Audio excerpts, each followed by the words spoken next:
Di sini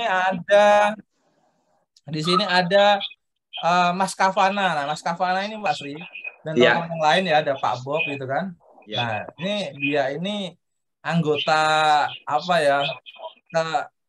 Permufakatan. Persekutuan ya. Jadi beliau ini yang sering nge-share. Kadang kan MSF nge-share di LinkedIn gitu kan. Nah, beliau ini yang nge-share ke grup nih. Effortnya tinggi juga nih Mas Kavana. Ini bisa kenalan nggak Mas? Silahkan kenalan Mas Kavana. Ya, malam Mas Sri, Mas Yuda, Mas Ronaldo, semuanya. Ya. Salam kenal. Kenal Pak. Salam kenal. Ya, saya Kavana Vicky, biasa dipanggil Kavana. Saya baru lulus dari Poltekkes Komunitas Jakarta 2 jurusan sanitasi lingkungan. Mantap. Ya, saya di sini berkontribusi di MSF ya sebagai admin grup. Jadi insya Allah kalau ada info-info baru dari MSF, insya Allah saya bisa share di grup bersama. Siap. Mas Kavana, nanti di CV-nya jangan ditulis admin grup ya, Mas. Iya, Mas. Thank you Mas. Member lebih bagus member. Tulisnya pengurus dong, gitu kan. Pengurus. Oke. Mas Kavana. Karena saya ini ke kanan ya, di kanan saya ini ada Pak Bob nih. Pak Bob, silakan Pak Bob.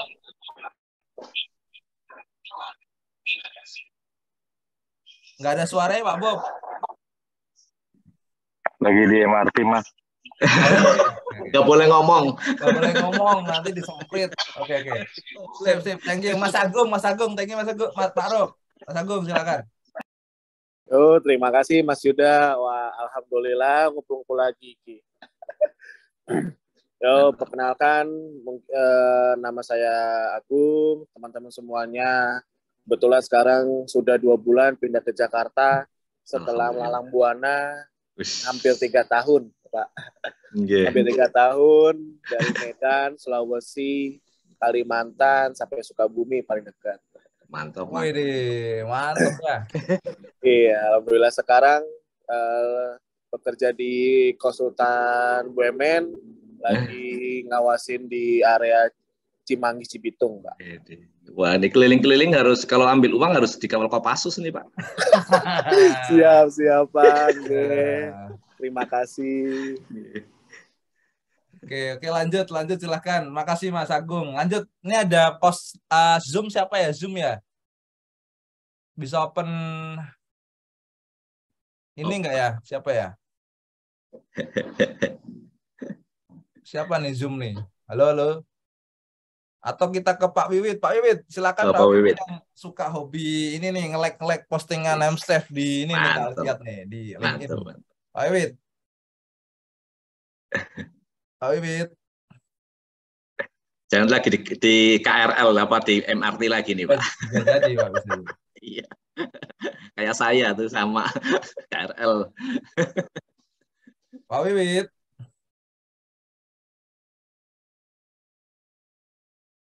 Kayaknya lagi di sana juga nih. Kita pindah ya ke siapa nih? Pak Rahmat Helianto. Ini kayaknya lagi di kereta juga nih, Pak Rahmat. Lagi desek-desekan nih ke arah Bogor nih, Pak, rumahnya, Pak. Sama. Saya ke arah Depok nih. Oh, dari Depok. Pak Rahmat ke Bogor ini. Sampai rumah jam 10 malam biasanya tuh. Pak Rahmat. Nah, ada orangnya kan? Oke, Pak Hilmi. Open Pak Hilmi. Mohon maaf, mohon izin dan poor connection. Putus-putus, kabarnya saya nggak kelihatan. Saya nyimak aja nih. Salam buat semuanya, sehat selalu. Nyimak, Pak. Lagi di proyek mana ini sekarang? Lagi di Pulau Jae, Rusun Pulau Jae, Pak. Oh, nak rusun ternyata sekarang ya. Ditunggu di Pasar Senen. Siap. 86. Oke, lanjut. Oke, ada Tengku Ferdi, silakan Pak. Malam Pak. Malam. Iya. Sebentar. Silahkan di kameranya dibuka. Terus kenalan dulu, tak kenal maka tak sayang gitu kan. Iya. Namanya juga kopdar kita. Iya. Nah, nah, Wih di. selamat malam. Malam Pak Wiwit. Nah, ini siapa nih Pak? Oh Pak Tengku, silakan Pak Tengku Ferdi. Iya, maaf ini di sini udah jam 9:30 lewat. Oh di mana Pak? Di Balikpapan. Hah? Balikpapan. Balikpapan. Oh Balikpapan. Proyek Iya. Pertamina kah? Di PHKT. Oke, silahkan perkenalan asal mana, terus sekarang proyek kerja di mana, kemudian Iya. terserah hobi apa gitu. Iya, maaf. Baru mau 2 tahun di Balikpapan. Sebelumnya dari Bunyu. Bunyu. Iya. Baru di sini di HSE. Begitu. Oh di HS ini baru Pak. Awalnya? Baru pindah di Balikpapan. Sebelumnya di Bunyu. Tapi HSE juga kan maksudnya kan? Iya. Oh. Ya, di Bunyu. Iya. Oke. Ada lagi siap. mau diajak mau ngobrol apa? Silahkan. Siap, salam kenal buat semua. Mohon bimbingannya. Yesus. Mantap. Oke. Lanjut. Makasih ya Pak Ferdi ya. Pak Wiwit. Pak Gilang. Pak Wiwit, Pak Gilang. Bisa open mic gak? Halo, sorry. Nah, silahkan. Waalaikumsalam. Open cam. Kita kopdar ini. Ayo, Pak. Kopdar gitu. Aduh, belum mandi nih Pak, baru pulang. Itu Pak Hilmi itu belum mandi juga itu. Ya, Assalamualaikum warahmatullahi wabarakatuh. Waalaikumsalam warahmatullahi wabarakatuh.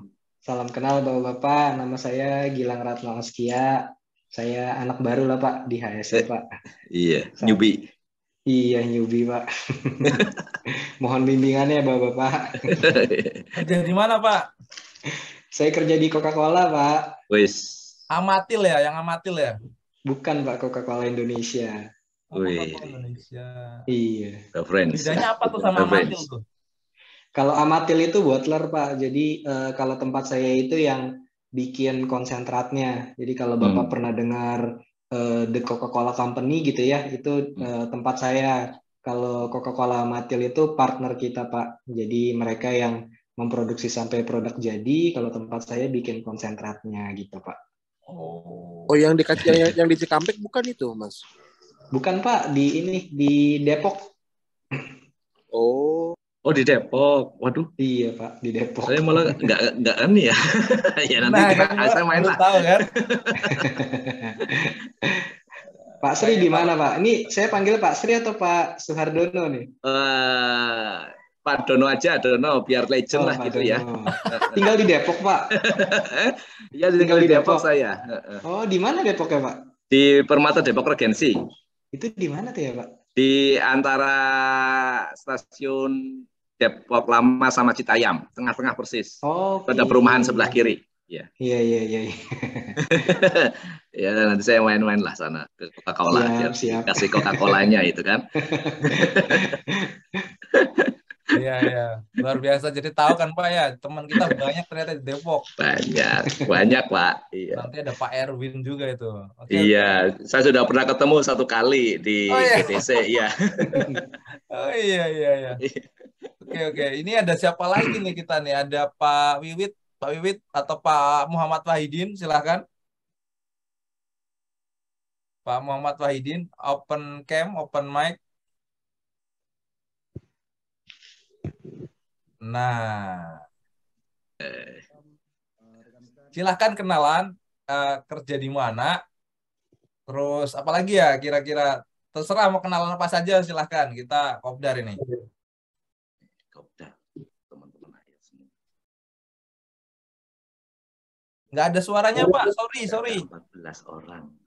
Assalamualaikum. Oke, waalaikumsalam.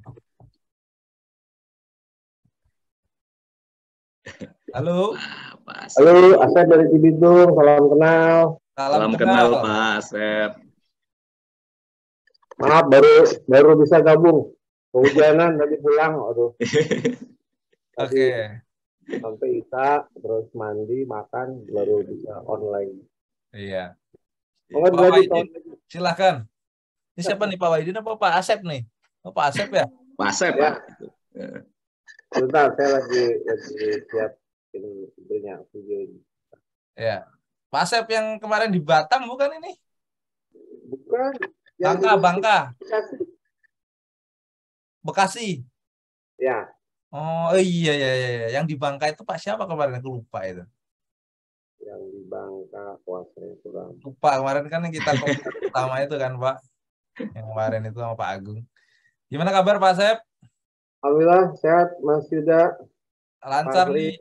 Lancar trainingnya ya. Alhamdulillah terakhir kemarin bulan Agustus selesai semua untuk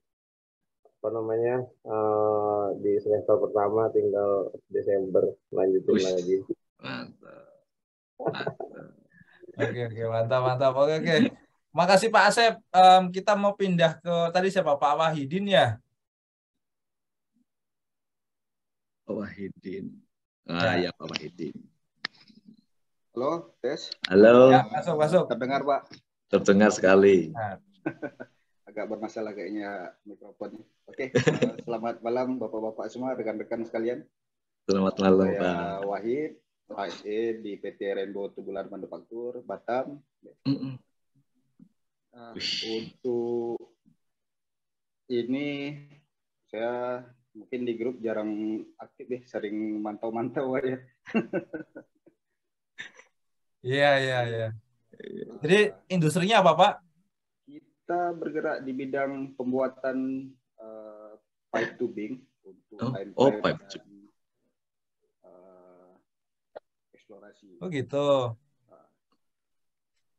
Oke. Saya suaranya agak kecil ya tempat saya, nggak tahu tempat teman-teman yang lain nih.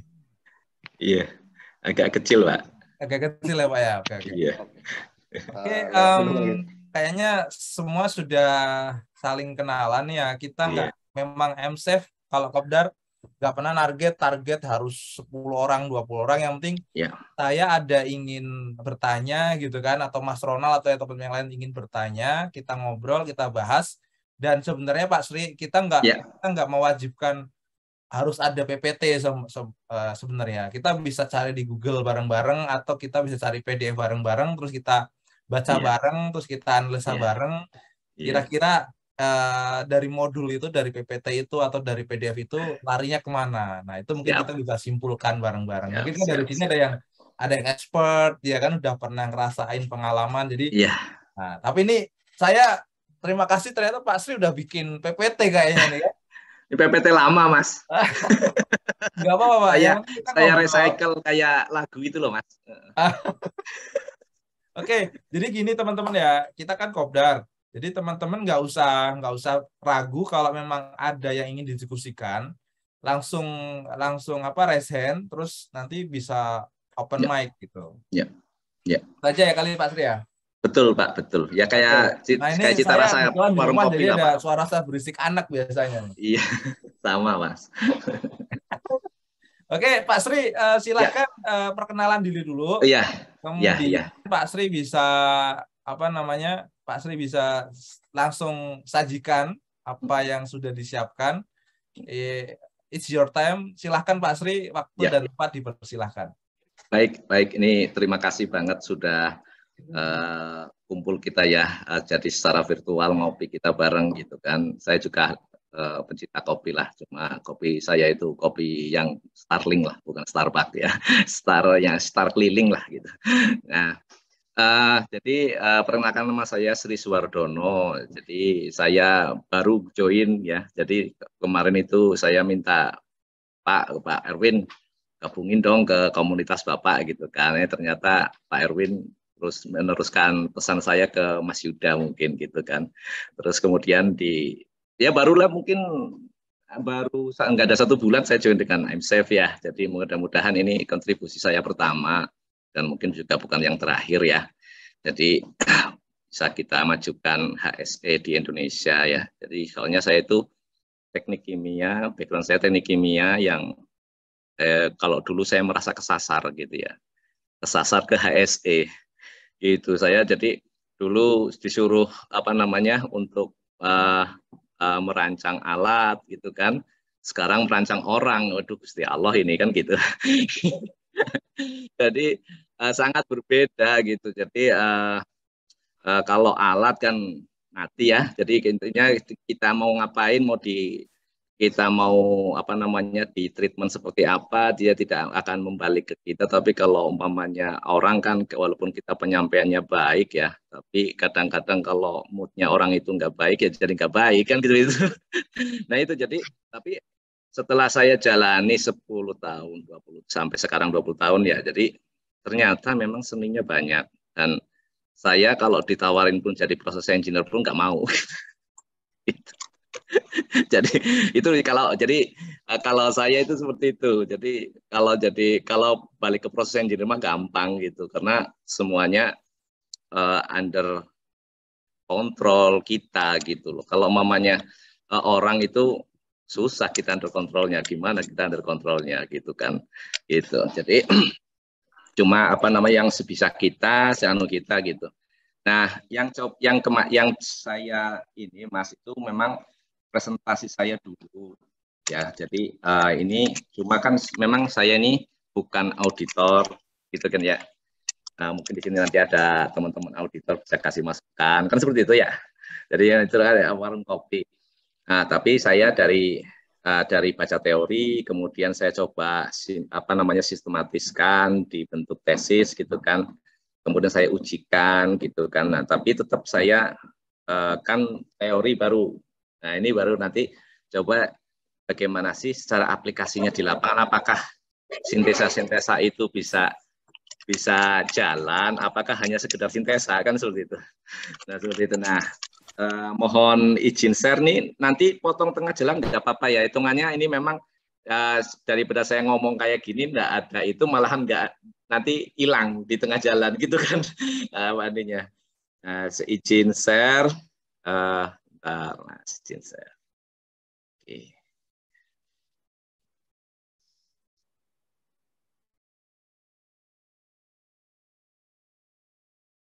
Nah, sudah terlihat ya Mas ya? Sudah Pak. Sudah jelas ya, Pak, jelas. Jelas ya Pak ya. Oke. Jadi Mas.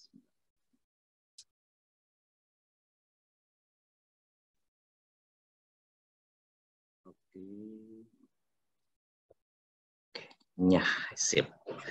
Nah, baik, ini jadi saya kinerja sistem manajemen HSE. Jadi memang kalau saya sering berkali-kali kalau apa namanya saya diminta untuk bicara di mana gitu ya, itu atau diskusi dengan teman-teman itu, kalau sistem itu pasti harus punya kinerja, kemudian pasti harus bisa dinilai karena prosesnya siklis gitu. Nah, ya ini dulu ya. Jadi kalau ini aslinya sih mungkin teman-teman yang terutama yang berprofesi auditor ya sangat tahu lah sistem manajemen HSE ya. Kalau saya ini memang dulu membacanya itu ISO 45001 gitu ya. Kemudian saya gabungkan dengan 9001. Kemudian saya gabungkan juga dengan 14001. Jadi integrated gitu.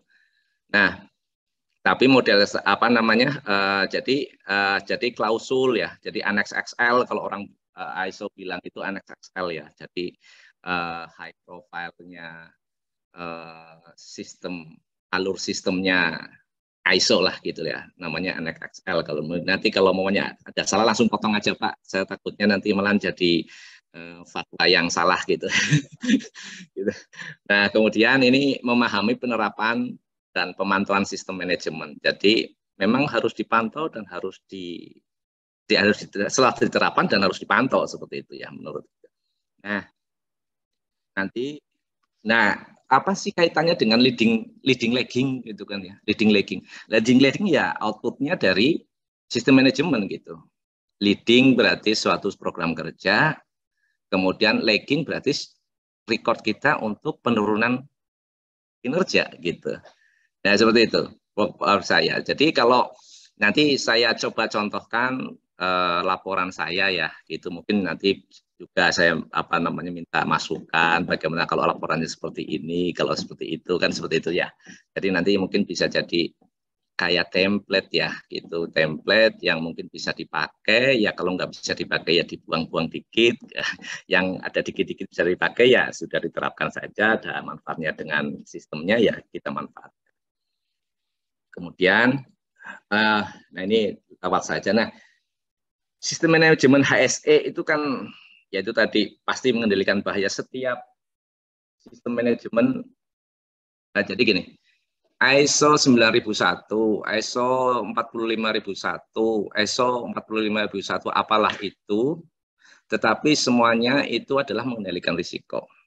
Nah, oleh karena itu ISO yang tidak punya sertifikat itu ISO 31001. Karena ISO 31001 itu risk management itu ya rohnya gitu, rohnya suatu sistem gitu. Jadi sistem itu memang untuk memitigasi atau meminimalisasi risiko atau menjadi risiko yang acceptable bagi suatu organisasi sehingga bisa dijalankan gitu. Kan tidak semuanya bisa risiko bisa langsung low gitu kan. Kalau low ya nanti biayanya lebih banyak dan mungkin HSE-nya jadi musuh bersama nantinya seperti itu. Nah, kemudian ini default lah ya, default dari sistem manajemen Edward Deming ya, gitu ya, plan do check act gitu. Defaultnya itu plan do check act. Nanti kalau punyanya Jepang lain lagi, itu style. Karena memang sistem manajemen itu style. Jadi setiap menurut saya ini mungkin bisa dikoreksi juga kalau ada teman-teman. Jadi setiap orang punya sistem. Jadi sistem kalau menurut saya ya seni, ya gitu ya. Cuma yang ISO bicarakan itu, ISO itu membicarakan tentang sistem yang punya profit. Seperti itu, punya kegiatan, punya segala macam. Maka perlu diatur benang merahnya. Mau benang merahnya tahu, mau seninya seperti apa menerapkannya, itu terserah organisasinya. Asal tahu cara menilainya dan tahu bagaimana mengumpulkan suatu perbaikan gitu, perbaikan untuk terus ditindaklanjuti sehingga continual improvement dapat gitu. Nah, seperti itu. Ini defaultnya. Mungkin nggak usah lah ya ini. Jadi Nah ini jadi SMK 3LL lah kalau saya HSE lah ya. Jadi sistem manajemen kesehatan, keselamatan kerja, lindung lingkungan kalau kita di bahasa Indonesia kan ya. Jadi 4.3. Nah, apa sih ngurusi apa? Eksternal internal isu. Internal bisa stakeholder internal ya pegawai ya owner ya segala macam yang intinya terkait dengan internal dari organisasi tersebut. Kemudian kebutuhan 4.2. Nah, seperti itu. Jadi nanti ini apa sih? Tapi klausul 4 itu adalah kalau orang nyusun tesis, nyusun skripsi itu adalah intinya scope, ruang lingkup. Gitu. Jadi ruang lingkup ya harus punya apa sih internal eksternal, apa sih kebutuhan dan ekspektasinya, kemudian aktivitasnya apa, kemudian prosedurnya apa 4.4 gitu. Nah, kemudian itu jadi panduan untuk melakukan perencanaan seperti itu. Perencanaan ya berarti sudah ada mau tindak kerja, ada juga manajemen risikonya ada masuk di situ semua. Nah, kita lanjut saja. Nah, intinya seperti ini. Jadi pihak berkepentingan itu apa sih?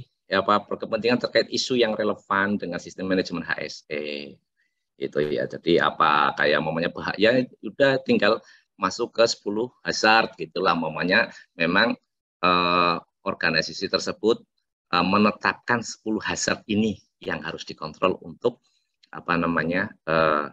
jalannya organisasi mekanik, terus kemudian fisika. Nah, seperti itulah ya. Jadi nanti ada temperatur kayak gitu seperti itu.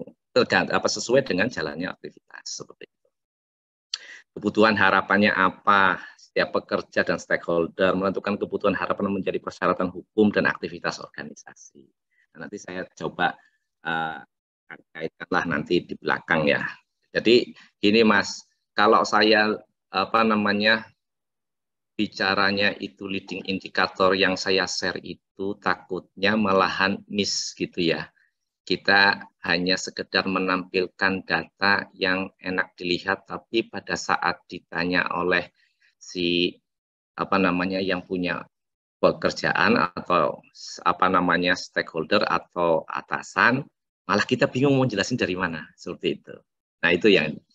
Nah, di klausul 4 ini ada kepatuhan regulasi ekspektasi stakeholder, itu dikumpulkan semua. Seperti kita, kalau saya lihat di chatting-chatting itu kan ada yang share masalah ANSI, kemudian ada yang share tentang API, gitu kan. Ada share lagi yang masalah bekerja di ketinggian, scaffolding dan segala macam. Nah, itu kan kepatuhan terhadap regulasi ya, gitu. Dan regulasi ini menurut saya bisa kalau memangnya kita karena bergerak di Indonesia dan Indonesia sudah sangat memiliki banyak aturan ya karena mungkin banyak aturan, saya nggak tahu apakah kita memang susah diatur, saya juga nggak tahu. jadi ciri khasnya sudah banyak orang yang nggak punya jawab itu akhirnya dikasih aturan yang banyak. Apa karena memang untuk mengaburkan suatu esensi, saya juga nggak tahu. Jadi intinya seperti itu. Tapi ya insya Allah ada peraturan pasti maksudnya baik, karena biayanya juga lumayan. Kemudian penentuan unit organisasi harus diketahui PIC-nya. Gitu. Jadi kalau mau membentuk saya tindak lanjut ya harus ada PIC-nya gitu. Nah itu jadi nanti dari PIC tersebut kita bisa tahu resource apa yang harus kita sediakan untuk mereka seperti itu. Aktivitas ini kalau saya itu tuh membaginya 3 saja lah gitu. Soalnya katanya Allah itu suka yang ganjil gitu ya. Jadi 3 aja. Strategis, operasional, teknis, sudah gitu aja. Kalau strategis berarti saya ngomongnya kalau sama manajemen saja gitu, masalah visi misi, Pak visinya masih seperti kemarin Pak. Oh iya, oh enggak tambah ini, udah kita drodonkan ke operasionalnya seperti apa. Kemudian apabila kita bicara dengan FM, field manager atau apa, class manager, supervisor, kita ngomongnya SOP, udah gitu aja. Nanti kalau kita ngomongnya dengan pekerja ya, saya pasti ngomongnya masalah bagaimana kamu tangganya itu kan harusnya ada syarat standarnya itu kan berapa senti itu kan berapa senti itu gimana seperti itu. Tapi saya nggak pernah bilang menurut undang-undang seperti ini, nah, seperti itu saya nggak pernah bilang. Gitu. Jadi saya langsung ini checklistnya ada nggak? Nah, seperti itu. Jadi saya bagi informasi itu. Jadi aktivitas juga sesuai dengan bagaimana saya mendeliver komunikasi gitu. Strategis, operasional, dan teknis. Seperti itu Mas Yuda dan teman-teman. Jadi itu kalau saya, jadi nanti mungkin kalau cocok, ini kan sharing ya, kalau cocok monggo, kalau enggak ya udah dianggap aja ini sebagai kalau orang itu, kalau sistem itu biasanya ada suatu siklis gitu kan, biasanya ada satu yang masuk itu sebagai gangguan gitu kan ya. Nah, bagaimana sistem Bapak itu bisa menetralkan gangguan itu? Kalau saya ternyata mengganggu, ya dinetralkan saja, apa dibuang apa seperti apa, nah, seperti itu. Nah itulah. Nah, kayak kalau momennya di proses safety ya berarti kenapa kok flare-nya itu nyala terus? Ya itu adalah penyeimbang sistem. Kalau momennya tidak dibakar ya berarti sistemnya nanti kayak momennya orang itu nggak bisa pipis atau nggak bisa buang air besar. Nah, seperti itu aja. Memang itu harus dilakukan.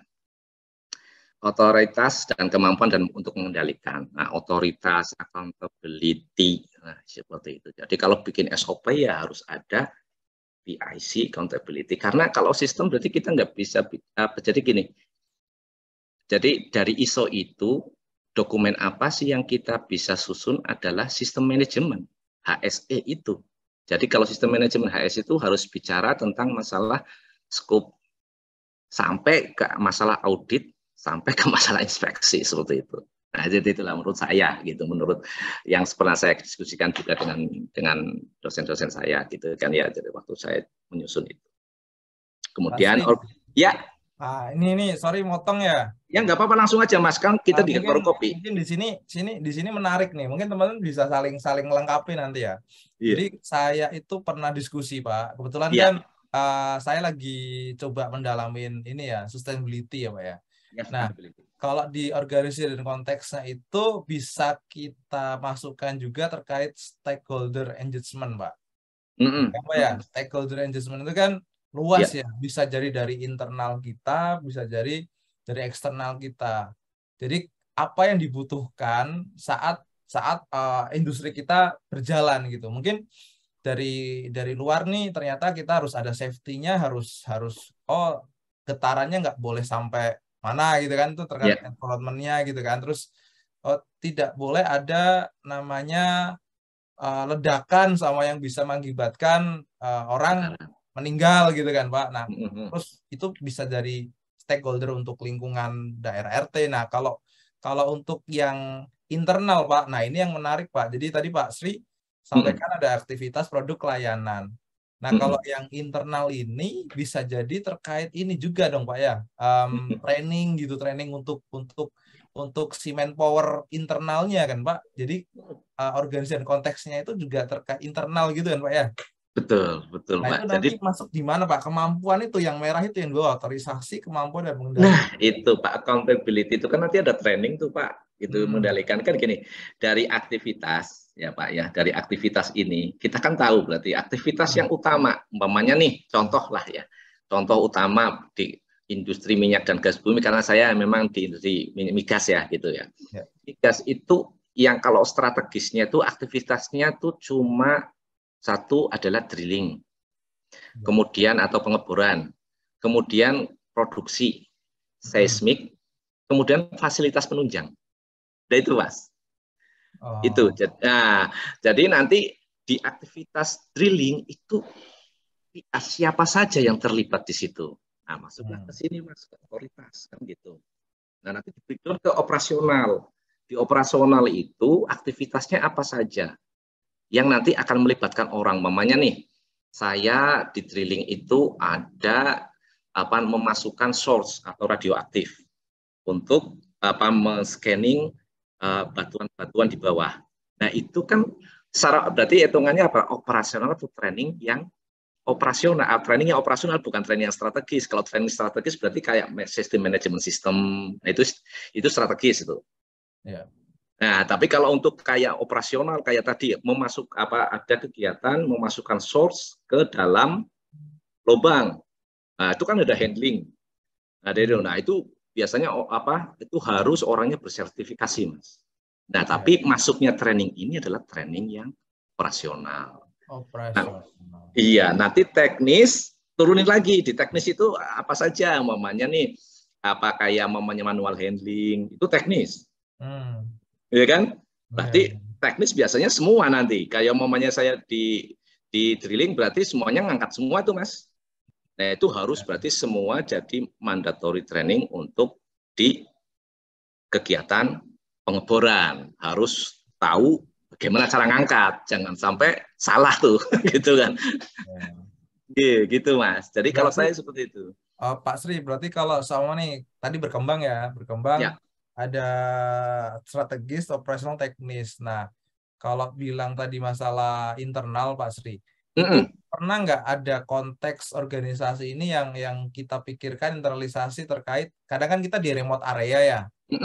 Nah, itu kan fatigue, terus bosen, kan bisa jadi potensi untuk menimbulkan kecelakaan. Ya, itu bisa dimasukkan juga kan berarti Pak ya, kayak bosan tadi apa sih namanya. Nah, itu silahkan kalau ada yang mau menambahkan. Mungkin silahkan Pak Sri, yang tadi saya dulu Pak Sri. Iya, benar Pak. Jadi gini, kalau fatigue itu kan bukan hanya di lapangan ya, remote area, di kantor pun kadang-kadang bisa fatigue Mas, gitu kan. Nah, itu tinggal kita tinggal kita lari lagi ke strategisnya, ke kebijaksanaannya. Kebijakan kita kan satu, jelas kita ingin orang itu sehat baik secara mental dan fisik kan seperti itu ya Mas ya. Nah, itu kan berarti apa, kalau Mas lagi bicara sama GM apa bicara sama presiden direktur ya, presiden direktur pasti ngomongnya cuma, Mas saya pokoknya pengennya pegawai saya itu sehat mental sama fisik itu. Nah Mas tinggal mentalnya berarti fatigue, ini bosen, stres, kan seperti itu Mas ya. Nah kemudian itu kan jadi operasional nih, jadi ada apa namanya SOP masalah fatigue. Ya gitu Mas. Kemudian di SOP itu kan berarti harus ada teknisnya. Teknisnya berarti apa? Presentasi, sosialisasi, kemudian apa namanya di reviewnya gimana, fatigue itu kan seperti itu ya Mas ya. Ada siapa checklist gitu Pak ya? Iya masuk ini. Oke. Mantap. Jadi kalau saya bedanya gitu aja Mas. Jadi kalau kebanyakan kadang saya dulu tuh mikir gini Mas. HS itu kayaknya kalau kita nggak membatasi, membondari diri kita kebawa kemana-mana Mas. Dan kita kayaknya kok kerjaan nggak ada habisnya. Padahal kita punya anak, punya istri, kan gitu. Iya. Itu Mas. Makanya ini harus dibatasi. Tapi bagaimana membatasinya itu? Jadi kenapa saya itu strategis operasional teknis? Karena saya baca buku itu namanya risiko apa? Risk management, dynamic risk management Mas. Nah nanti saya bagilah itu bukunya. Wah itu bisa jadi materi kopdar kita itu Pak. kita ulas sedikit lah ya tentang itu yang kita ketahui aja. Nah ini satu slide ini Pak bisa sejam sendiri nih Pak kalau kita ulas. Betul banget. Ini poin pertama saat kita mau membuat sebuah sistem kan, kita mau ngapain gitu kan. Nah ini menarik nih, ada Pak Asep yang sudah angkat tangan nih, silahkan Pak Asep. Monggo Mas. Terima kasih Mas Yuda. Kalau menurut saya ini menurut saya dari slide yang tadi baru disampaikan, saya mengambil 3 kesimpulan. Jadi saya bikin dashboard aja, kita bicara dashboard aja lah. 1 leadership, 2 organisasi, yang 3 operasional. Karena ini dulu harus kita bagi-bagi dulu. Bagaimana leadership di dalam satu manajemen HSE. Tentang komitmen, tentang organisasi yang profesional, IP2K3-nya, tentang kebijakan perusahaan K3-nya, visi dan misi, ini leadership. Kemudian tadi di organisasi. Kalau menurut saya di organisasi, kita tidak hanya melibatkan PIC atau orang-orang yang berkecimpung atau yang bergerak di bidang HSE. Tapi kita libatkan seluruh karyawan, di mana rasa memiliki atau rasa tanggung jawab terhadap keselamatan kerja itu adalah milik seluruh karyawan dan kewajiban seluruh karyawan. Kemudian bagaimana kita membuat standar baku yang disepakati supaya standar ini tidak hanya dibuat oleh HSE kemudian disosialisasikan, tapi standar ini dibuat oleh karyawan, disosialisasikan, kemudian dipatuhi, ditulis dan dipatuhi. Nah, kemudian bagaimana kita membangun motivasi, membangun etos kerja, membangun komunikasi, membangun pemeriksaan, audit, investigasi seperti itu. Yang ketiga di operasional. Nah, di dashboard operasional ini yang tadi disampaikan oleh Bapak mengenai pelatihan-pelatihan yang berkesinambungan. Ini penting karena kenapa? Setiap anggota atau setiap karyawan belum tentu dia memahami. Jadi harus terus kita latih, kita training sesuai dengan kompetensi yang ada. Kemudian dukungan ahli K3 ini yang paling dominan yang harus ada nih. Jadi setiap organisasi itu penting adanya orang-orang yang memang mempunyai keahlian di bidangnya masing-masing, terutama kayak di RIK itu kan masing-masing punya keahlian, ahli kebakaran, ahli segala macam lah. Jadi ada ahli-ahlinya yang bisa kita jadikan tempat untuk bertanya atau berdiskusi. Nah, yang ketiga investigasi. Jadi setiap ada perubahan, setiap ada inovasi, setiap ada kebijakan-kebijakan, kita harus investigasi. Nah, yang terakhir nih, yang paling penting, kita kan berhubungan dengan orang luar, dengan kontraktor lah. Harus kita bangun juga kontraktor manajemen sistemnya, SMS-nya. supaya antara kita yang membuat satu kebijakan dengan orang dari luar atau kontraktor yang bekerja sama dengan kita ini terintegrasi gitu loh. Nah, jadi seperti itu kira-kira menurut pendapat saya. Jadi kalau boleh saya kasih masukan, ini kita jadikan tiga landasan yang paling utama. Leadership, organisasi, operation. Nah, itu kira-kira menurut saya. Siap, Pak. Apa Pak? 3 Pak tadi Pak? Organisasi, kepemimpinan, leadership, organisasi, sama operasional. Kepemimpinan, leadership, kepemimpinan, operasi, dan organisasi dan operasional. Oh.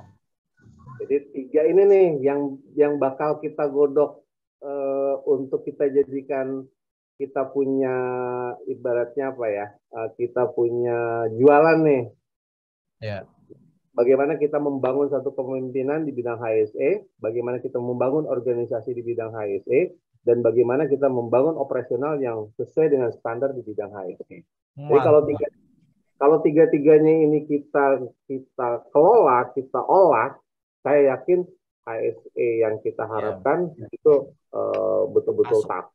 Masuk Pak, betul.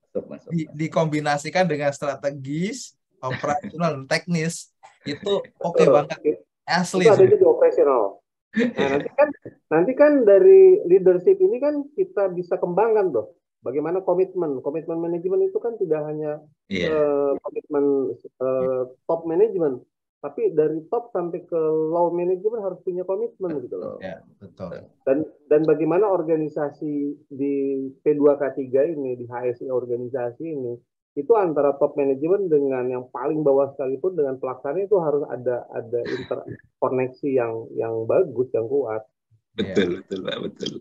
Dan kebijakan-kebijakan yang dibuat oleh top manajemen itu sama bahasanya sampai ke bawah. Jadi jangan ada miskomunikasi nih. Nah, ini pentingnya leadership nih. Pentingnya kepemimpinan. Sehingga misi dan visi dari tujuan organisasi bagaimana membangun HSE yang betul-betul bisa diharapkan. Tadi kita menghilangkan tidak mungkin, tapi menekan risiko sampai ke tingkat yang minimal itu terlaksana. Wah, ini bisa 2 hari nih kita nih. Betul. Kalau perlu kita bisa nih ngebahasnya nih Mas Yuda. Ya benar, bisa 2 hari benar nih, luar biasa nih. Iya. Jadi gini sih Pak, saya setuju. Jadi kalau kita lihat tuh contoh kalau perusahaan Jepang ya, itu hampir tidak ada HSE yang sangat banyak. Divisi HSE-nya nggak gemuk. Karena memang yang tadi visinya itu sudah sampai ke bawah gitu. Dari visi atau dari kebijakannya pemilik perusahaan itu sudah sampai ke bawah, nyampainya informasinya seperti itu. Jadi memang yang kalau dikampanyekan sama Menteri tenaga kerja itu kan behavior ya, safety behavior ya, seperti kalau menurut saya udah kalau negara yang sudah jadi ya itu kayak Jepang, Australia itu jadi HSE itu hanya kayak administrasi dan quality control untuk sistem manajemennya. Karena saya kan perusahaan Australia, jadi di sana itu HSE-nya tuh hanya kayak semacam ini kayak advisor gitu ya. Advisor, betul. Betul, Pak. Jadi mungkin kita arah ke sana. Nah, kalau ke arah ke sana kita siap-siap cari pekerjaan baru. Karena kalau kita lihat dari Bradley Croft ya, yang dikeluarkan oleh DuPont, itu kan arah yang diharapkan ke level yang paling tinggi itu kan Trump. Jadi reaktif yang awal sampai ke antisipasi itu kan interdependent. Artinya sudah saling mengingatkan, sudah saling. Betul. Memang bukan pekerjaan yang mudah, betul ya Pak? Betul Pak. Soalnya Indonesia itu ada istilah behaviornya itu ewuh Pak gitu. Itu ya ewuh. Jadi kalau mau tidak seperti orang Arab Pak. Orang Arab itu sangat egaliter gitu. Betul. Itu Mas Yuda. Kita untuk dependent aja, untuk ke supervision itu bisa butuh waktu 2 tahun karena behavior itu nggak segampang membalikan telapak tangan. Kultur masalahnya. Apalagi kita mau sampai interdependen ya. Wah itu bukan sebenarnya mimpi sih, tapi itu bisa terlaksana seperti yang tadi disampaikan oleh Bapak, dia yang dilakukan oleh Menteri Tenaga Kerja itulah bagaimana kita membangun apa namanya budaya kerja yang keselamatan ini menjadi budaya. Nah ini Trump ini interdependen kan tujuannya betul ini. Betul Pak. Mohon maaf kalau saya salah. Enggak ada yang salah Pak, kita ngopi kok Pak. kita ngobrol, betul. Asik, ngobrol, asik. Santai, asik aja. Besok kalau saya dapat perusahaan nih, yang Mas Yuda bisa nggak bantu setup dari awal? Nah ini nih bagus nih obrolan kawasan kita luas gitu loh. Betul Mas Yuda. Betul. Jujur Mas Yuda, saya sampaikan, saya ini udah pensiun sebetulnya. Iya. Saya 15 tahun di perusahaan Danone, dan itu ada perusahaan Prancis. Iya. Kita menggunakan sistem manajemen HSE-nya itu memang punya Danone sendiri, dibeli dari DuPont. Kita namakan waktu itu adalah sistem, jadi punya nama sendiri, kita tidak berorientasi ke ISO, kita tidak berorientasi ke SMK 3. Kenapa seperti itu? Karena yang kita bangun pertama itu adalah behavior dulu. Bagaimana membangun behavior ini supaya betul-betul memahami konteks yang namanya sistem manajemen K3.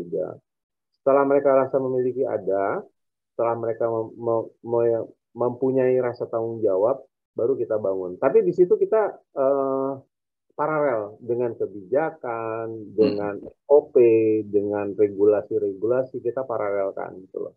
Sehingga begitu mindset-nya sudah terbentuk, habit-nya sudah terbentuk, baru nanti standar-standarnya itu kita jadikan baku. Jadi betul tadi kata Bapak tadi, saya sepakat tuh bahwa kita untuk memberitahu kepada manajemen urusannya aturan. Iya. Tapi kalau kita memberitahu kepada yang middle to low, yang level bawah, itu bagaimana kita memberitahu dia bahwa, Mas, kan sebetulnya ukurannya segini, nggak segini. Iya. Iya, betul. Itu masuk tadi. Sebetulnya harus pakai sepatu yang safety, bukan pakai sepatu cats. Ya. Seperti itu. Jadi dari situ jari kelingkingnya ditarik, badannya semua ngikut. Gitu. Ya. Tapi kalau dibilang menurut aturan begini siapa lu? Langsung dicuekin Pak. Saya dapat benang merahnya Pak. Saya dapat benang merahnya ini. Serius. Kira-kira begitu. Konsepnya adalah kepemimpinan organisasi dan operasional. Tapi begitu kita mau komunikasi itu pakai strategis, operasional dan teknis tadi. Ya kan Pak Surya? Betul Pak. Iya. Karena saya merasa itu membantu saya Pak untuk bagaimana saya membagi. Karena kalau kita bicaranya ke manajemen teknis juga, mereka juga mengerunyitkan apa sih maksudmu gitu. Karena dia nggak nanganin teknis gitu. Iya. Gitu Pak. Gitu. Lah terus kalau mamanya, makanya saya ini Pak, aturannya seperti ini Pak, ini ada edaran yang kemarin kita terima seperti itu. Oke. Nah, saya punya pengalaman unik Pak. Jadi begini, waktu itu saya dimutasi di transporter dan saya memegang tanggung jawab untuk safety transporter. Salah satu tanggung jawab saya adalah memberi pemahaman safety kepada middle to low, artinya TKBM, tenaga bongkar muat. Mohon maaf, tenaga bongkar muat itu rata-rata lulusan SMP, bahkan ada yang nggak sekolah. Ya kita maklum lah ya. Tapi mereka harus tahu tentang K3. Betapa sulitnya pada saat itu saya memberikan training K3. Boro-boro dia mau masuk, Pak. Ikut training aja nggak mau. Betul. Tapi begitu saya nongkrong, di tempat dia nongkrong, di warung kopi itu, ada di depan pabrik kita, ada warung-warung kecil gitu. Saya nongkrong di situ, saya buat kuis. Saya buat kuis tebak-tebakan, barang siapa yang bisa menjawab kuis saya kasih uang 50.000. Karena mereka belum punya pelatihan, nggak ada yang bisa jawab. Nah, akhirnya saya kasih tahu, begini. Dia nggak sadar tuh kalau udah 3 slide masuk tuh. Iya. Dia nggak sadar kalau udah 3 slide masuk. Akhirnya apa?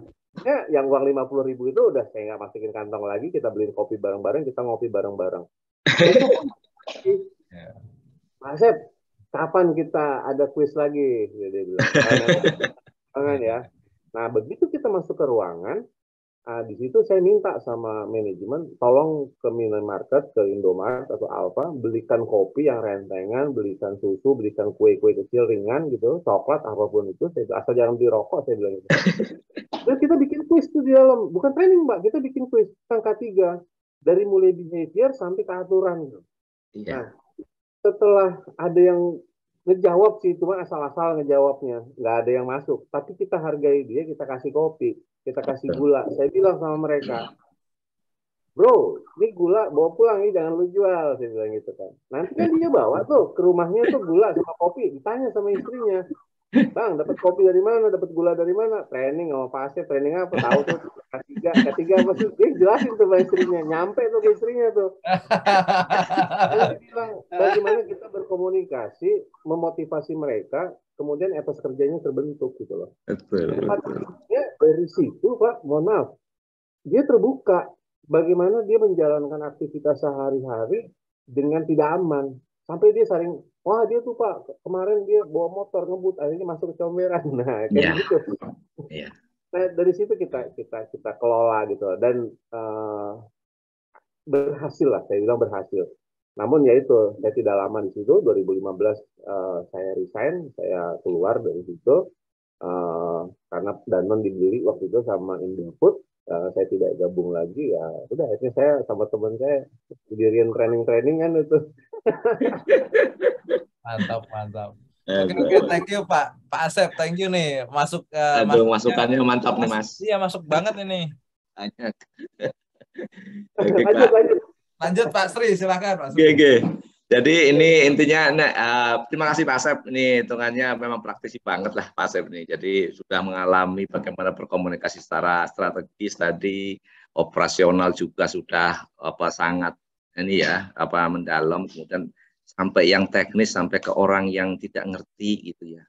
Itu memang seni banget lah. Jadi memang kadang-kadang kita memang butuh mempelajari satu, kayak ya senang baca buku bagaimana mengkomunikasikan ide lah seperti itu.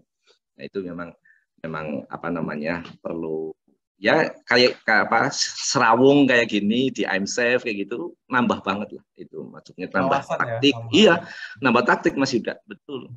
Jadi itu saya sangat terasa lah, dan maksudnya dengan saya bergaul gitu tambah wawasannya.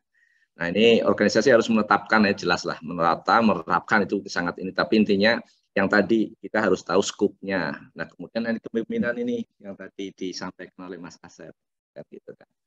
Jadi komitmen manajemen, jadi pengertian diubah komitmen manajemen, kemudian kebijakan kesehatan kerja, lindung lingkungan dan penjaminan mutu, ada kebijakannya tadi sudah disepakati seperti itu, menggunakan Annex ISO. Nah saya gini, ISO itu memang kalau menurut saya gini, jadi banyak orang yang, Mas saya mau menerapkan ISO ini, menerapkan ISO itu, menerapkan ISO ini, tapi habis itu dia harus merubah semuanya, prosedur. Padahal kalau menurut saya itu, kalau kita tahu benang merahnya ISO itu, kalau kita ditugaskan untuk menyiapkan dokumen CSMS bagi perusahaannya, itu aslinya ISO juga, cuma seninya seni CSMS, dan seperti itu aja. Karena yang ditanyain sama gitu, cuma bedanya kita disuruh buktiin, dilaksanaan enggak, seperti itu. Nanti saya kasih anunya di belakang. Intinya jadi ada contoh-contohnya lah dari bagaimana saya menyampaikan laporan ke manajemen, terus bagaimana ini nanti, dan di situ baru kita ngomong leading setelah kita selesai ini.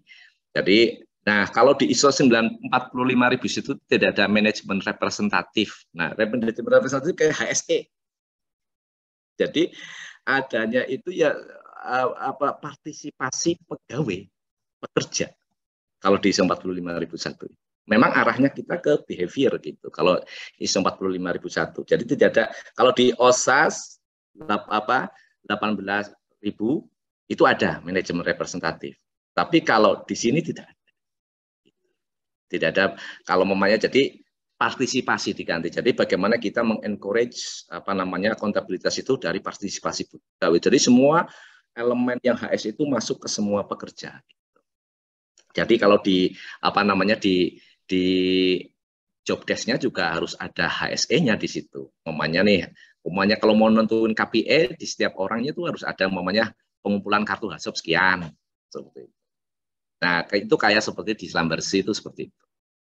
Jadi kalau kayak Total ya, terus kemudian kayak Exxon Mobil itu seperti itu. Jadi yang menjadi pemimpin pekerjaan itu juga jadi HSE-nya. Jadi dia harus ditagih juga itu. Jadi HASOP-nya harus berapa dari unit-unitnya dia seperti itu. Dan harus dievaluasi sama dia kayak gitu. Jadi memang sudah seperti itu yang tadi disampaikan oleh Pak Asep gitu. Jadi komitmen dari atas ditandatangani dan dijalankan betul, jangan sampai mandek di tengah. Rata-rata kan kita mandek di tengah, habis itu ke bawah nguap. Jadi partisipasi konsultasi, nah seperti ini. Jadi mengelola informasi terkait HSE, fokus pada partisipasi pekerja. Jadi harus ke partisipasi pekerja. Bagaimana kita mengencourage yang tadi dilakukan oleh Pak Asep di warung kopi tadi.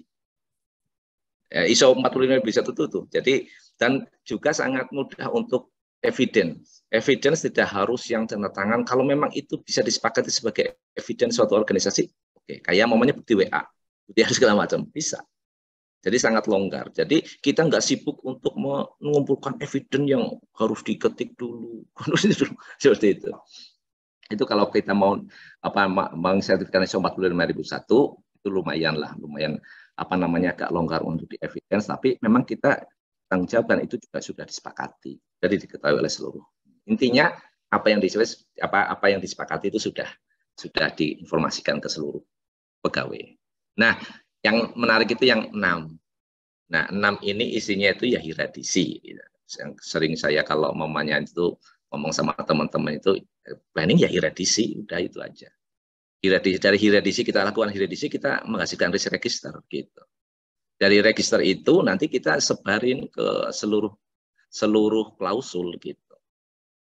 Karena dari risk register itu kita punya aktivitas, kita punya aturannya juga, kita punya segala macam pengendaliannya seperti itu.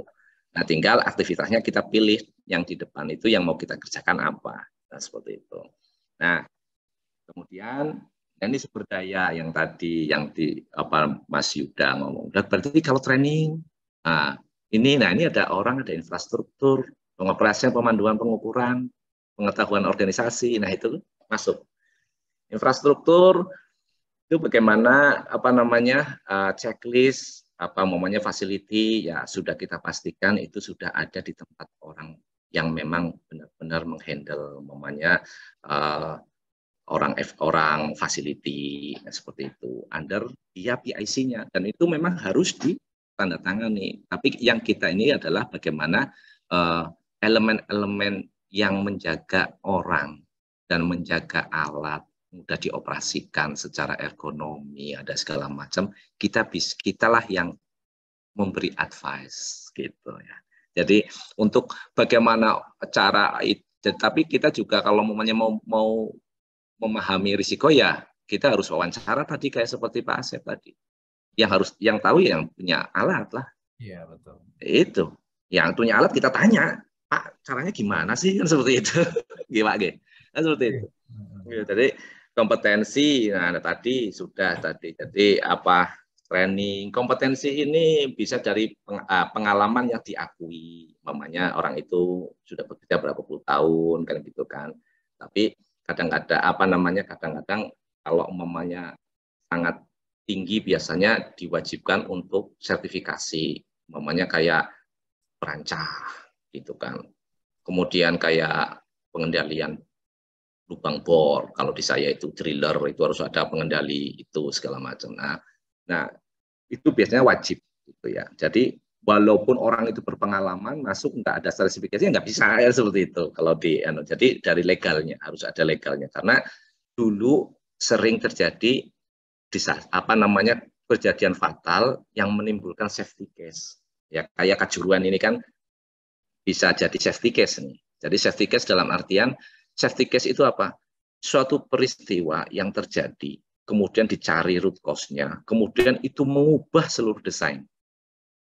Kayak dulu Piper Alpha yang di Norway itu, North Sea. Itu safety case-nya bisa terus mengubah bagaimana kalau orang mau mendirikan platform di offshore. Itu masuk semua standarnya dari peristiwa itu. Nah, Kanjuruhan harusnya masuk.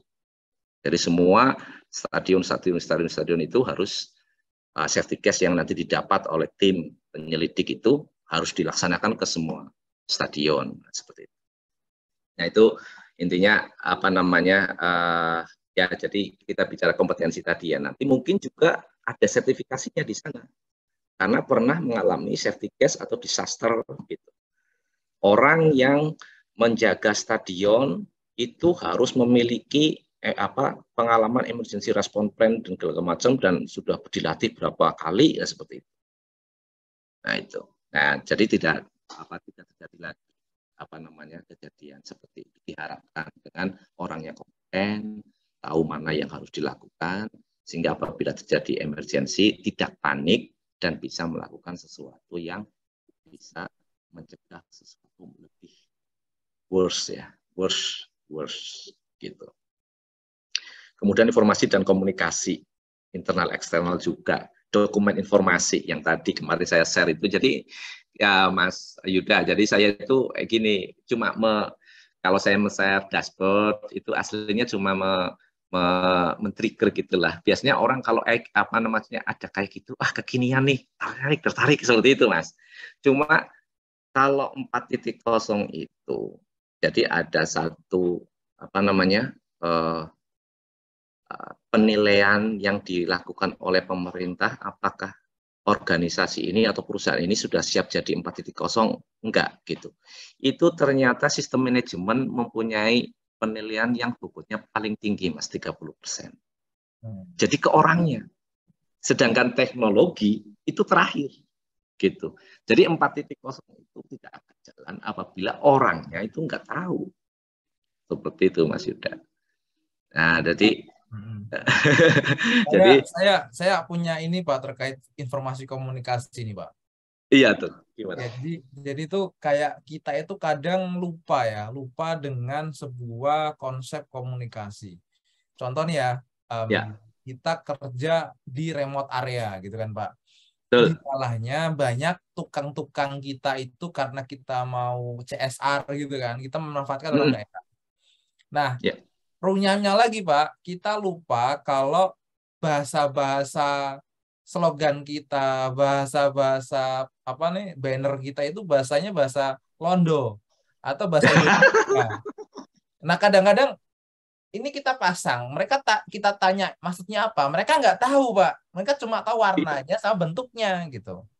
Nah, ini yang menurut saya itu kadang kita sebagai safety itu kurang jeli untuk lari ke masalah itu, komunikasi yang efektif gitu, karena mereka nggak nyampe safety first gitu kan. Don't try at home atau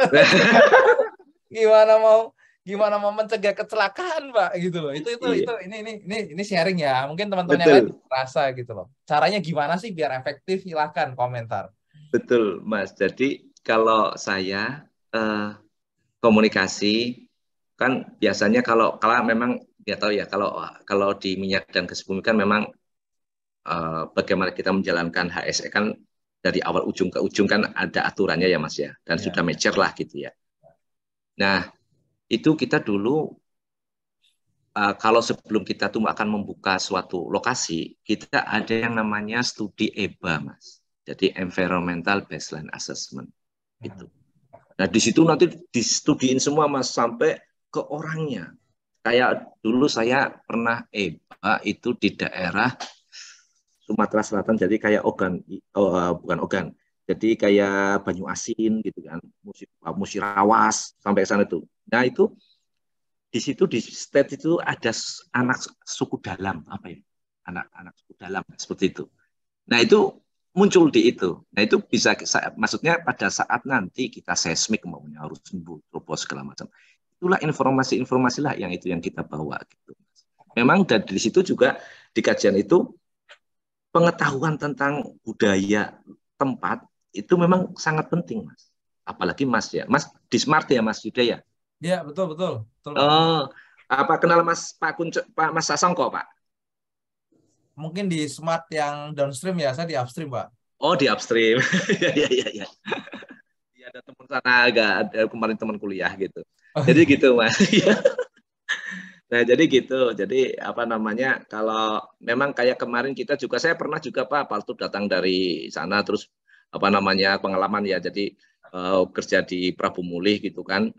Saya apa namanya bikin slogannya itu safety is my way. Oh, safety is my way gitu. Iya. Ini nggak cocok ini aku bilang gitu kan. Nah, ya memang masa mereka makannya telo dikasih keju ya mutah, Mas. Jadi ya seperti itulah. Jadi memang pendalaman kita ke ini ya lain lubuk lain belalang, Mas. Gitu. Jadi hitungannya kalau ke ISO itu kalau kita lihatin kearifan lokal kita itu aslinya masuk semua, Mas. Jadi dulu itu nenek moyang kita itu sangat maju pemikirannya gitu. Jadi kayak mamanya lain lubuk lain belalang kayak gitu kan. Itu sangat kayak gini. Ini di sini nih. Komunikasi. Betul nggak, Mas? Iya. Jadi kadang-kadang kita tuh terlalu silo dengan istilah-istilah dari luar gitu. Padahal di kita itu banyak. Dan kadang dulu saya punya orang humas Medco ya, bekas Medco gitu. Dia memang petinggi lah dulu, petingginya Medco. Itu ya gitu, Mas. Dia tuh sangat senang gitu. Jadi ngumpulin kearifan-kearifan lokal itu. Karena saya tanya, kenapa Pak? Ya penting, Mas. Kalau nggak ngerti ini nanti gimana gitu. Kalau saya ngerti ini, saya bisa ngomong secara baik gitu dengan mereka, dan bagaimana saya mengkomunikasikan bahwa ini tuh bukan buat saya, buat kamu, buat negara kita seperti itu. Karena kan migas memang kan dibiayai oleh negara ya seperti itu. Yeah. Itu, Mas. Jadi ya banyak lah nanti apa namanya itu kan bagaimana praktikalnya ya memang. Cuma jadi nah ini perencanaan dan pengawasan operasional itu nanti ada SOP yang operasional lah, perawatan alat, perawatan alat-alat safety, nah segala macam operasional ya. Operasional kita ya operasional yang safety ya, kayak fire pump,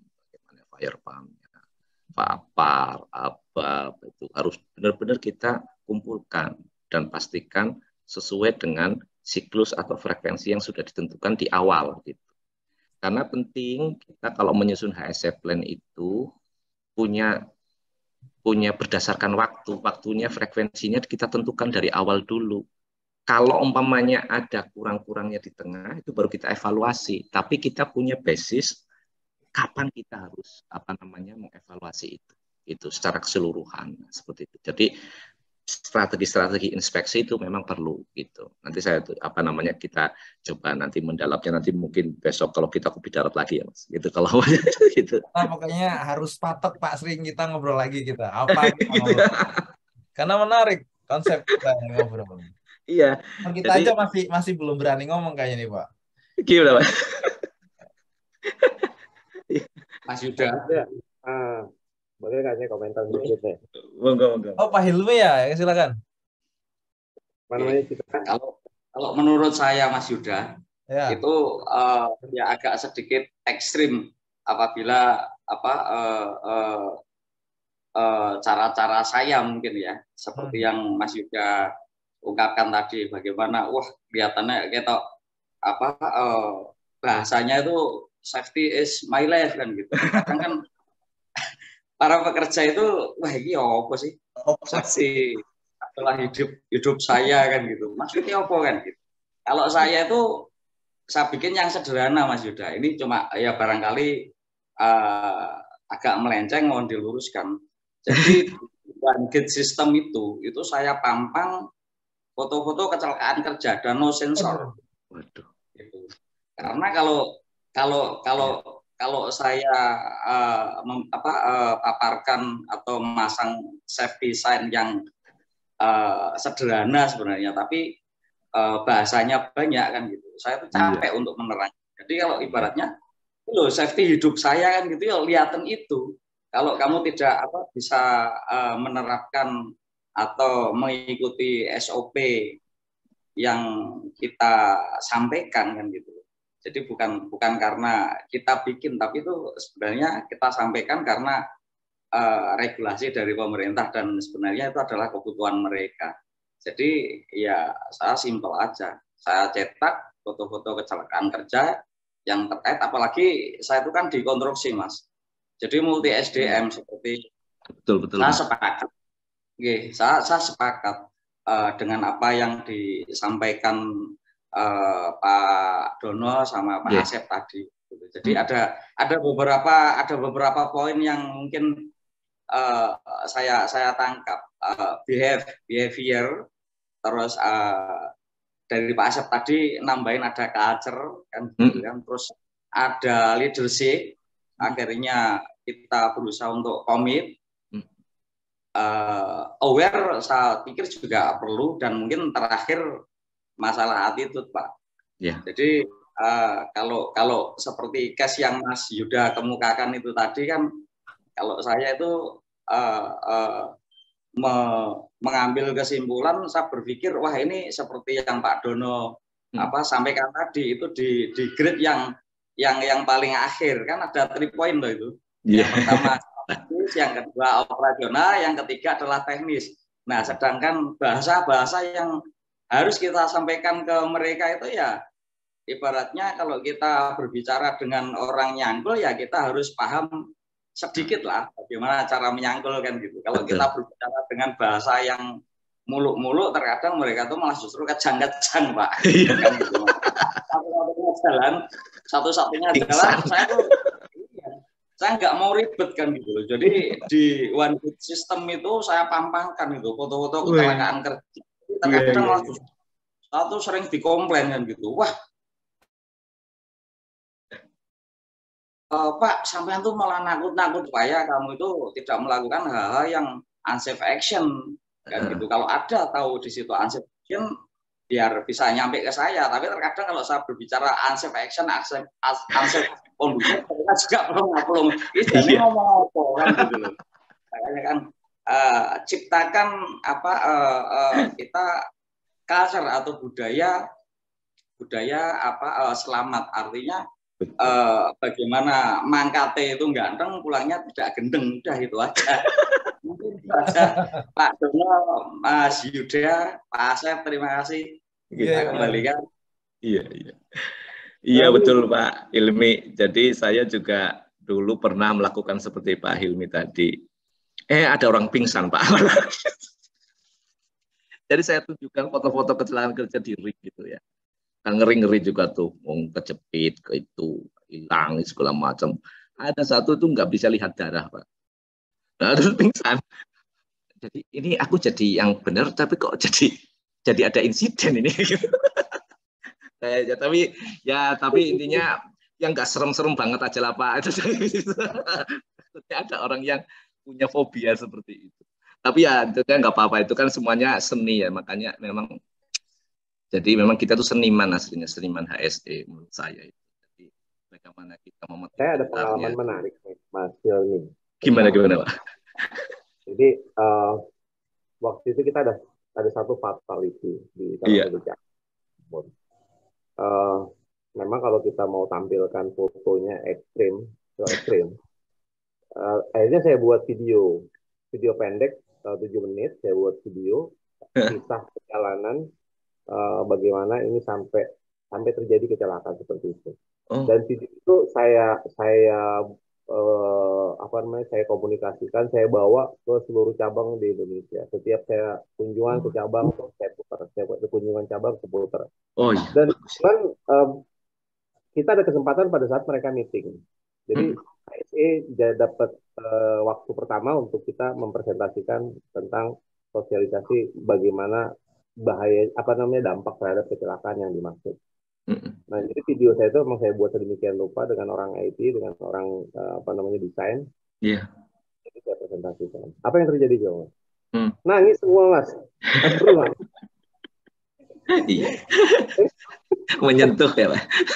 Jadi sinetron telenovela ya.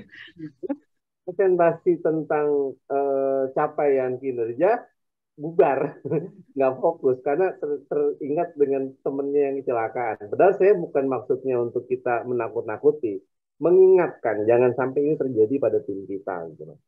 Dan ini saya buat sedemikian rupa videonya ini ada lagu backsoundnya yang bersendu-sendu, kemudian ada kisah nostalgia dengan keluarganya, bagaimana dia menjadi panutan keluarga. Dia menjadi harapan tulang punggung keluarga. Ya nangis lah Pak. Jalanan sedangkan orang tuanya sebagai hanya sebagai buruh tani gitu kan. Yang pada akhirnya pada saat fotonya lagi nangis itu saya pamang gitu kan, ibunya bapaknya nangis, anaknya lagi ngintip adiknya gitu kan. Harapan yang kita minta kalau udah kecelakaan seperti ini. Yang ada semua satu keluarga tuh mewek. Iyalah Pak. Itu dramatis banget itu Pak. Soalnya nyata di depan mata gitu. Soalnya nyata. Tapi akhirnya dengan betul tadi kata Pak Helmi, dengan komunikasi yang efektif, efisien, kemudian sesuai dengan bahasanya mereka, akhirnya sadar bahwa ASO itu sangat dibutuhkan, bahwa behavior itu memang harus menjadi apa ya, sesuatu yang tertanam gitu. Sehingga kultur budaya itu lama-lama berubah. Sampai pada akhirnya begini, waktu saya ke Cirebon, saya bawa mobil. Kebetulan mobil saya knalpotnya goyang-goyang, padahal itu kan pakai karet. Sampai ditegur tuh sama karyawan.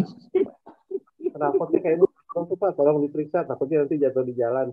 Gitu saya lihat, oh enggak Mas, ini kan pakai karet. Kalau knalpotnya plastik, saya bilang bisa patah di jalan. Oh iya maaf deh. Gitu. Artinya apa? Mereka aware langsung, mengingatkan sesuatu yang memang akan terjadi terhadap orang lain. Dan itu saya alami gitu. Bagaimana kita membangun komunikasi yang efektif, yang efisien sesuai dengan bahasa ibu, dengan bahasa mereka. Bahkan sampai ada saya ngelihat begini di satu cabang tuh. Kalau sampean celaka, bojo sampean jadi janda, jadi rondo, siapa yang tanggung jawab? Ya, yang kayak di belakang-belakang truk itu ya Pak ya. Aku tunggu jandamu. Iya. Jadi ngerem itu Pak. Ya lucu tapi mengena, dan itu menjadi apa namanya membekas di hati mereka gitu loh.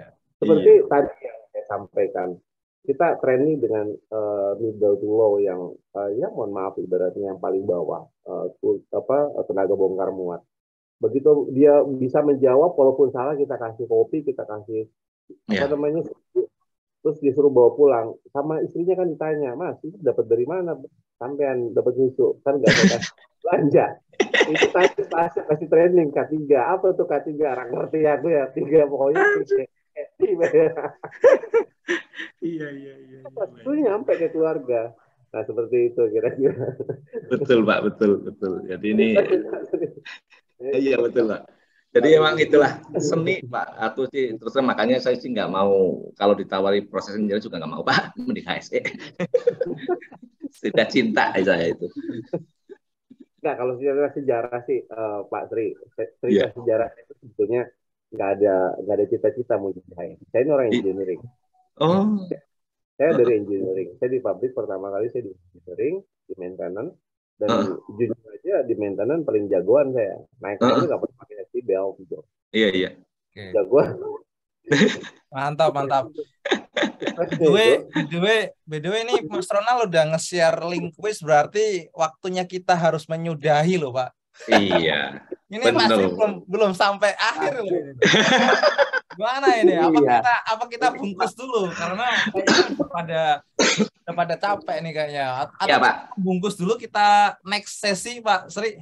Boleh Pak. Jadi karena diskusinya menarik banget ini. Betul Pak. Nah nanti besok kita bahas yang seperti ini Pak. Kalau nanti besoknya lah ini. Jadi ini adalah apa namanya?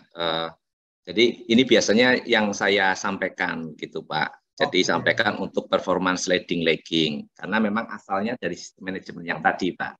Gitu. Jadi dibentuklah seperti ini. Kemudian sampai dengan bagaimana kita menentukan yang strategis, operasional, dan teknis seperti Oke, itu, Pak. dan bagaimana tugas-tugasnya. Seperti itu, Ini Pak. ini kita Ya. bungkus buat minggu depan atau minggu depannya lagi. Yang jelas biar teman-teman penasaran. Ya. Itu Nah, makanya saya ya. kasih itunya, Pak, gambarannya. Gitu. Mantap. Itu karena gini nih, Pak. Ini kita sudah jam 9 juga waktunya kita istirahat kan. Nah, ini ada ini kelihatan nggak ya? Kelihatan nggak nih? Kelihatan nggak? Ini ada apa, door prize nih yang udah kita siapin. Kelihatan nggak nih apa nih? Waduh, kelihatan ya. Saya harus Healthy life. Menyusul Mas Yuda di grup, Mas. Itunya fotonya, Mas. Saya harus matiin virtual background saya dulu kali ya. Matiin dulu, Mas. Caranya gimana caranya biar ini nih? Ini kelihatan nggak? Oke. Ngeblur, Mas. Oh ya, kelihatan, Mas. Ya, health lifestyle. Oh, tidak ada. Nah. Jadi kita punya apa sih, gun ya, buat kalau dulu kan masih ada COVID gitu kan. Ini sumbangan dari member MSAFE. Jadi member MSAFE itu banyak yang punya apa ya, mungkin di kantor-kantornya gitu kan, yang ngadain alat-alat untuk safety gitu. Nah, kebetulan beberapa sisa. Nah, akhirnya disumbangkan ke MSAFE. Ini masih ada banyak ini. Jadi setiap order mau kita rilis satu gitu. Nah, cara dapetinnya gampang. Kita tinggal ikut kuis, semuanya boleh. Pak Sri boleh, semuanya boleh. Ada link udah di-share Mas Ronald. Nanti Mas Ronald bisa show ya, Mas, peringkat Oke, satu. Mas. Nanti kita kirimkan yang menang siapa. Kita kirimkan ini. Gitu. Oke ya, jadi ini masih baru, masih segel, belum dibuka. Nanti kita kirim ke alamat pemenang. Oke, thank you. Pak Daswin, gimana kabar nih? Waduh, ini saya baru lihat nih. Silakan open mic, Pak Daswin. Sebelum kita melakukan quiz. Sorry tadi telat gabung, baru nyampe rumah. Iya, Pak. Selamat kenal, Pak. Ya, Pak Daswin, kenalan dulu, kerja di mana, sebagai apa, terus asli mana gitu.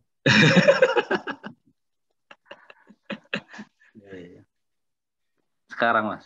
Ya, sekarang Pak, nanti habis Pak Nindiargo ya, Pak Nindiargo. Habis ini ya, tolong. Saya ini kan cuma ikut-ikutan aja, Mas Yuda. Ibaratnya, saya di PT Transportasi Gas Indonesia, salah satu anak perusahaan dari Pertamina Gas Negara gitu ya. Mungkin sama-sama dengan Pak Erwin sama Om Bob ya, sama-sama di naungannya Subholding Gas Pertamina. Waktu sebelum 1 Juni kemarin saya sebagai HSCC Officer di Regional Office 1 Jambi.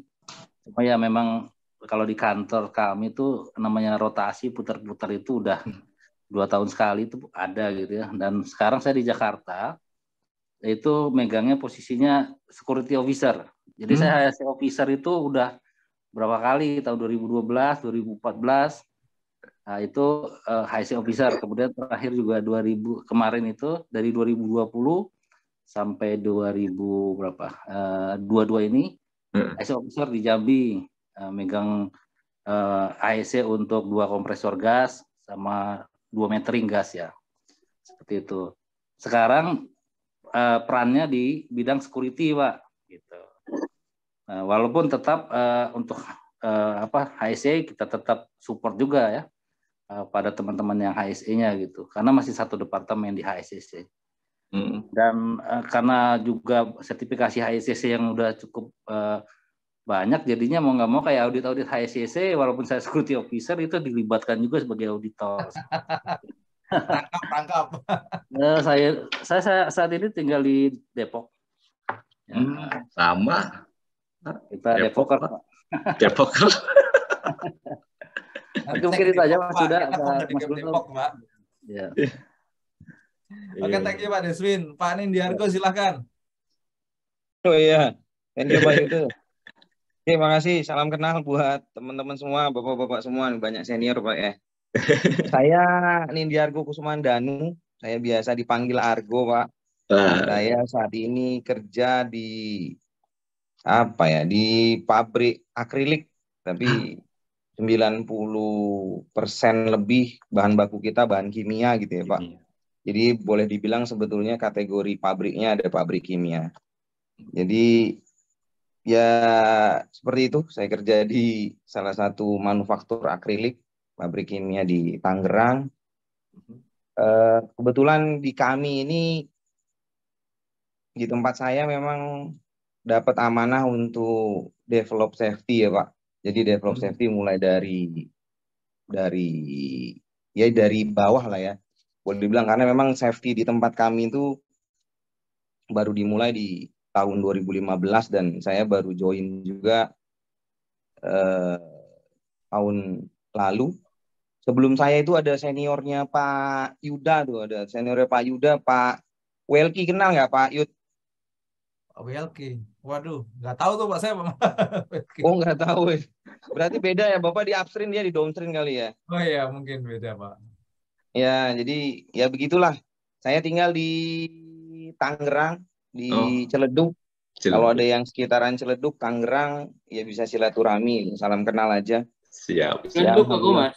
Di mana? Kenapa? Ciledug nih. Ciledug saya. Di mana? Ciledugnya? Ciledugnya di sini. Saya tinggal di Kampung Dukuh. Saya orang kampung. Wah, deket banget. Di Lembang saya. Oh, nyebrang berarti. Nyebrang berarti dong. Langsung kan. Deket-deket. Deket lah. Bisa jogging-jogging bareng kan. Kalau jogging di mana itu. Kemarin saya juga jogging di Ragunan, udah mulai jogging-jogging Ragunan lagi. Kabar-kabar lah, kita samperin. Kita kan punya acara juga itu, MC jogging kan? Ya. Ya, Om Yud. Ntar jadwalin lah.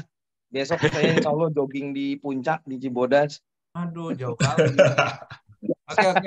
Oke, thank you Pak. Thank you ya.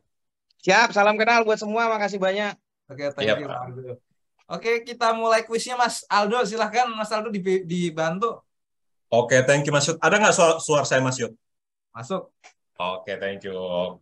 Terima kasih Bapak-Bapak. Kita akan mulai kuis kita. Bisa diklik yang link yang tadi saya share di chat. Saya akan share untuk layarnya. Oke. Apakah sudah terlihat? Sudah ada yang klik? Biar kita mulai. Semua punya ID card ya ini ya? Bisa bikin kayak gini, Mas. Mantap. Coba akan kita mulai. Udah semua masuk? Semua masuk udah? Kayak semua masuk ready ya? Belum Mas, belum. Belum ya? Tadi. Coba. Ini yang mana ya? Ada sebuah coba saya validasi lagi. Coba. Mas, aku kok langsung mulai kuis ya? Bentar Mas. Diklik Bentar. langsung pertanyaan. Coba saya ulangi lagi. Coba. Kita buat ulang lagi yang baru, Pak. Tentang teman ya. Oke. Ini akan saya bagikan linknya, Pak. Saya bagikan linknya, saya akan masukkan di chat. Oh, kita ulangin lagi nih. Klik. Kita ulangin lagi, Pak. Nih, kita ulangin lagi. Sip. Silakan diklik, Pak, link yang saya share. Kita akan mulai, Pak. Yang di grup, Pak. Yang di Zoom ada. Yang ada di Zoom, Pak. Ya, oke. Yang ada di Zoom, Pak. Oke, Pak. Yang nggak di grup, di Zoom. Di Zoom, Pak. Di chat yang di kolom di Zoom, Pak. Zoom. Mas Ronda nggak usah bilang Z, saya bilang Zoom. Oh iya. Ini yang diklik tulisan mulai, Pak. Join, Pak. Join ya, sebentar. Start, Pak. Oke. Jadi nanti akan saya bisa lihat siapa yang sudah join, Pak. Mas Ronaldo bisa main itu mulai ya, belum ya? Itu startnya langsung diklik ya. Oh, wait, Pak. Mungkin ada kesalahan. Nggak bisa mulai itu, Mas tuh. Oh, oke. Ini link yang terakhir saya kirim, Pak. Sama aja masih, Mas. Aku klik udah langsung main. Langsung main. Ini Pak, saya baru kirim lagi Pak linknya Pak. Oke, bisa lihat di layar Pak. Iya. Oke. Di chat ya Mas ya? Di chat Pak, di chat yang ada di Zoom Pak. Yang terakhir saya kirim Pak. Oke. Belum ada yang join nih Pak. Oh, nih udah masuk ke enter your name ya? Ya, oke. 2 orang Pak. Yang baru masuk Pak Desun udah, Mas Gilang sudah. Yo. Mas Argo sudah. Ya, 7 orang. Total kita ada 17 orang, 8 orang. 9 orang. Bagus ini. Keren. Ayo lagi. Ayo, Ayo mulai. Belum 10 10 orang. orang. Saya ikutan ah. Silakan Mas Yud, silakan Mas Yud. Kalau saya nggak mungkin Mas Yud, saya udah tahu jawabannya Mas. Nanti saya ini ngawur aja ini. Ayo lagi 10 orang. 6 orang lagi. 11 orang, 12 orang. Ayo. Saya termasuk belum? Udah ya? Sudah, 13 orang. Saya sudah masuk ya, Mas? Belum ya? Bisa dicek, Pak. Kalau nanti saya mulai, nanti saya tekan mulai, nanti langsung ini, Pak. Langsung jalan, Pak. Oh, siap. Kayaknya sih sudah sih, Mas. Sudah. Oke, 12 orang ini. 13 orang. 13 Masih orang. ada lagi. Kita genapin 15 orang. Ya, 15 orang kita mulai ya. Ya, Pak. Kalau mungkin yang lain memang ini Mas, memang nggak di depan HP, nggak apa-apa dimulai aja kali ini. Oke. Kita mulai Pak ya. Kita mulai. Silakan ditekan jawabannya. Pertanyaannya dalam multiple choice, Pak. Silakan saya mulai, Pak. Oke, 5, 4, 3, 2, 1. Ayo Pak, mulai. Quiz. Ayo Pak, yang termasuk sistem proteksi kebakaran pasif antara lain. Loh, saya kok beda ya? Ya beda emang. Oh, beda-beda. Oh, beda-beda. Jadi nggak bisa contek-contekan, Pak. Dari sistemnya. Iya. Wah, ini kayak kuliah saya. Oh, lain ya jawabannya? Aduh, 0 poin saya nih. Pelaksanaan. Lihat ranking di mana Mas Ronald? Lihat rankingnya di mana ya? Nanti Mas, terakhir Mas.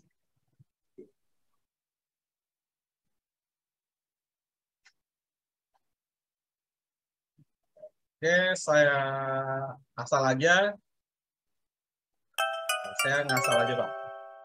Oke. Meneliti.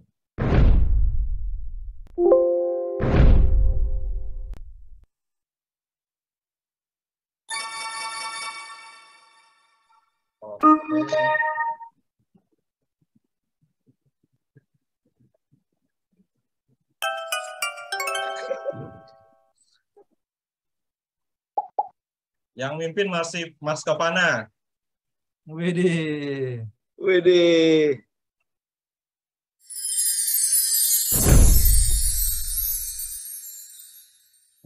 Kapana.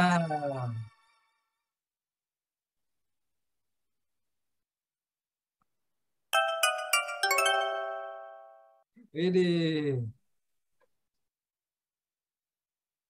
Udah pada selesai ya kali ya? Udah pada selesai, Pak? Saya baru 6. Ayo, Pak.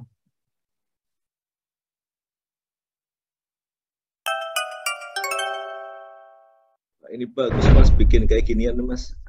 Masih Mas Kapana.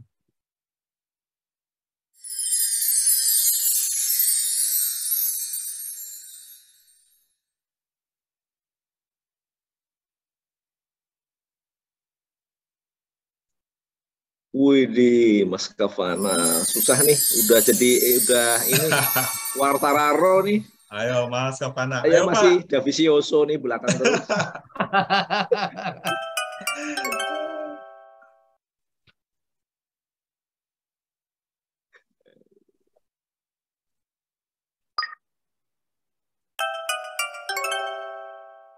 Siapa pemimpinnya? Mas Kavana, Quartararo. Serius. Sama Mas Gilang nomor 2 tuh. Mas Gilang di nomor 2. Nomor Bagnania itu.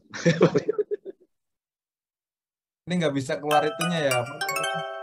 Langsung rankingnya Mas Ronald ya. Harus bisa. Ikut dulu ya. Tunggu sudah selesai semua, Mas. Ada Mas, kelihatan Mas. Ada ya? Iya. Mantap ini bikin kayak gini. Ya, nanti kita bikin tiap kita kopdar. Gitu. Wih, mantap ini, Pak. Ini pakai apa ya, Mas ya? Pakai puisi, Pak. Oh. Iya. Udah, berarti kita umumkan pemenangnya Mas Kavana ya. Wah, siap. Nanti kita foto deh, kita foto dulu, lihat dulu pemenangnya deh. Ini berapa sih jumlah ini ya Mas Do? Ini total soal ada 20 Mas Yud. Oke. Lanjut, biar kita foto dulu dong. Gitu. Oh iya dong, harus Mas. Ini harus selesai dulu Mas semua. Nanti setelah selesai semua, oh siap. Baru kita selesai ya Mas. Oke. Oke.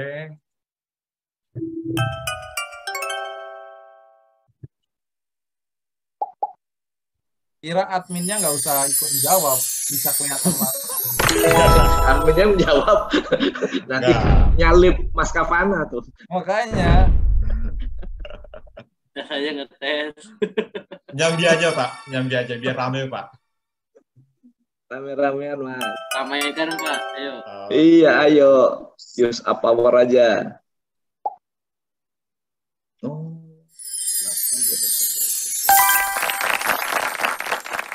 Lupa Mas, apalagi Undang-Undang 170.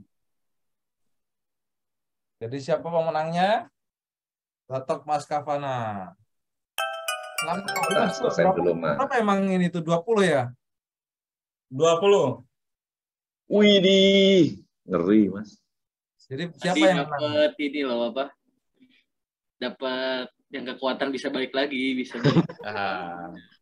Ini sudah kelihatan Mas semuanya. Ya. Kavana ya. 20 emang bener loh dia loh. Oke, apakah terlihat Mas? Bapak sekalian. Jadi juara pertamanya itu kita ambil 3 paling tinggi ya. Ada Mas Kavana, Pak Wahid, dan Mas Gilang. Nah, nanti Mas Kavana boleh nanti Mas dikirimkan alamat lengkapnya Mas, alamat rumah nanti kita kirimkan. Oke Mas Kavana, selamat hadiahnya buat Mas Kavana ya. Siap. Dikirim ke sana. Mantap, mantap. Oke. Jadi terima kasih Mas Ronald. Malam ini yang saya dapatkan dari Kopdar adalah tadi yang masukan dari Pak Asep ya. Iya. Jadi kita dapat beberapa informasi yang sangat menarik. Ini tadi saya catatan saya. Pertama, kita dapat masukan dari Pak Asep, kita bikin konsep kepemimpinan, organisasi, dan operasional.